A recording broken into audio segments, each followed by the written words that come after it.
Bismillahirrahmanirrahim. Assalamualaikum warahmatullahi wabarakatuh. Bismillah hamdan wa syukran lillah, salatu wassalamu ala rasulillah, la wala wala quwata illa billah. Sahabat sejati yang Allah muliakan, teriring doa dan salam, semoga hingga kesempatan kali ini kita senantiasa dalam keadaan sehat walafiat dan tidak kurang satu apa. Amin amin ya rabbal alamin. Dalam latihan kali ini ada sesuatu yang berbeda dari sebelumnya, karena hari ini saya tidak mengenakan pakaian yang semestinya. Saya mengenakan kemeja kerja karena tadi pagi tidak prepare untuk latihan, dan dengan kondisi yang tidak ideal ini tentu ada konsekuensinya. Gerakan saya jadi relatif terbatas, gerakan saya tidak nyaman, apalagi kemudian saya tidak mengenakan alas kaki. Semuanya tidak ideal dan berbeda sekali ketika kemarin saya mengenakan sepatu, mengenakan kaos, dan sangat prepare untuk berlatih. Jadi hikmah dari cara berpakaian yang tidak sesuai ini adalah kemudian bahwa memang pakaian itu memiliki fungsi tersendiri, bukan hanya sekedar kita asal make, tapi juga ada kaidah-kaidah yang harus kita jaga dalam hal berpakaian. Setidaknya ada 5 fungsi utama berpakaian. Yang pertama tentu untuk menutup aurat. Cara pandang orang modern mungkin agak berbeda ketika sebagian orang menganggap dengan berpakaian relatif terbuka itu menjadi simbol modernisasi. Padahal jika keterbukaan pakaian itu diukur sebagai barometer modernisasi, tentu orang-orang di zaman purba dulu lebih modern karena mereka sama sekali tidak berpakaian, dan kalaupun berpakaian seadanya. Jadi keterbukaan pakaian yang you can see itu bukan simbol modernisasi, tapi justru kemunduran, karena sekali lagi orang-orang dulu tuh lebih modern kalau ukurannya seperti itu, karena mereka tidak berpakaian seperti kita sekarang. Yang kedua, fungsi pakaian adalah untuk kesehatan. Pakaian berfungsi untuk melindungi kita dari terik sinar matahari, kemudian dari rasa dingin, rasa panas, dan lain sebagainya. Untuk itulah kemudian ada pakaian-pakaian yang dikenakan untuk waktu-waktu khusus. Misalkan pakaian tebal digunakan ketika kondisi cuaca dingin, sebaliknya kita mengenakan pakaian yang relatif lebih tipis ketika kondisi panas. Yang ketiganya, pakaian memiliki fungsi estetika. Jadi dengan pakaian itu orang dapat tampil lebih percaya diri, lebih confident, lebih yakin, lebih cantik, dan lebih tampan. Dengan pakaian itu pula lah kemudian kita menjadi nyaman dalam bersosialisasi dengan orang lain. Keempatnya adalah bahwa pakaian ini identitas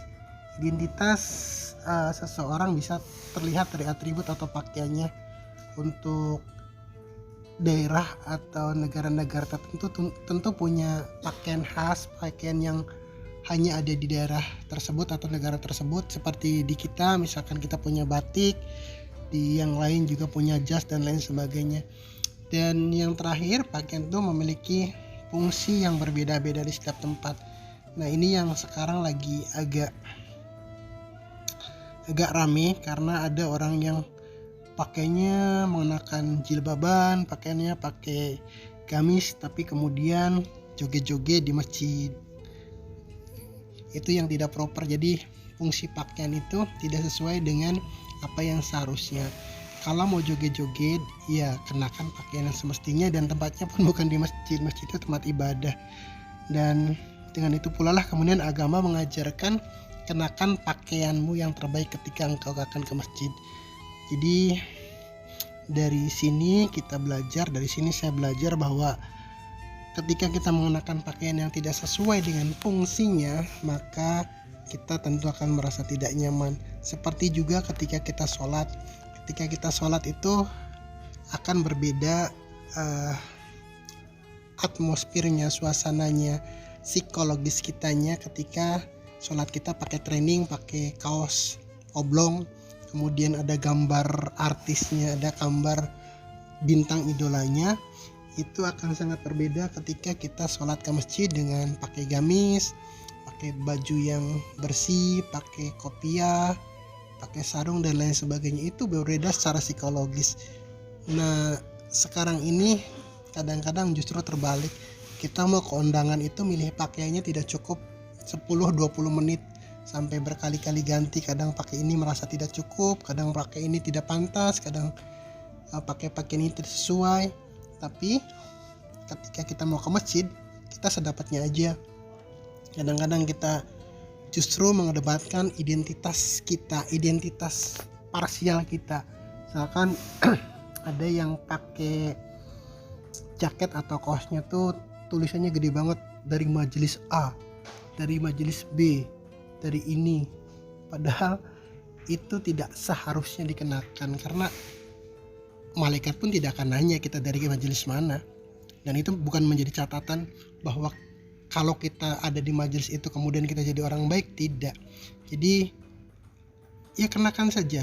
Sekiranya itu di tempat-tempat umum yang memerlukan identitas, misalkan kita lagi rombongan di tempat-tempat umum agar tidak terpisah dari rombongan, ya wajar kalau kemudian pakai identitas tertentu, dari jamaah B jadi jamaah A. Tapi kalau kita dalam satu majelis, dalam satu masjid yang sama, ya ditanggalkan aja, apa salahnya.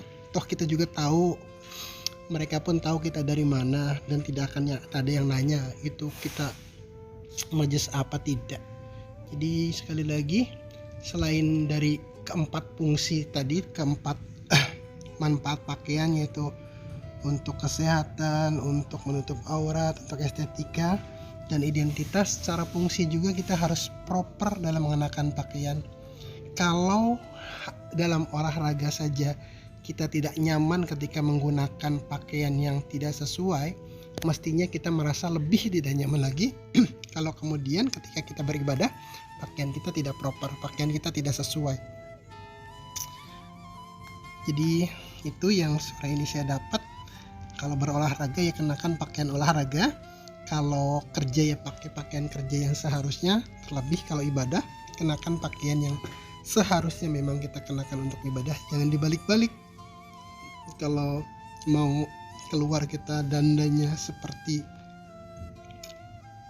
artis, tapi ketika kita hendak sholat pakaiannya rombeng ala kadarnya, seolah-olah kita tuh orang yang termiskin di dunia, seolah-olah kita tidak punya pakaian yang layak untuk sholat.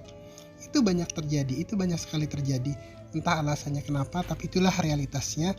Namun dari apa yang tadi saya rasakan, bahwa berpakaian tuh harus proper, bukan hanya bagus, bukan hanya layak, tapi juga pada tempatnya.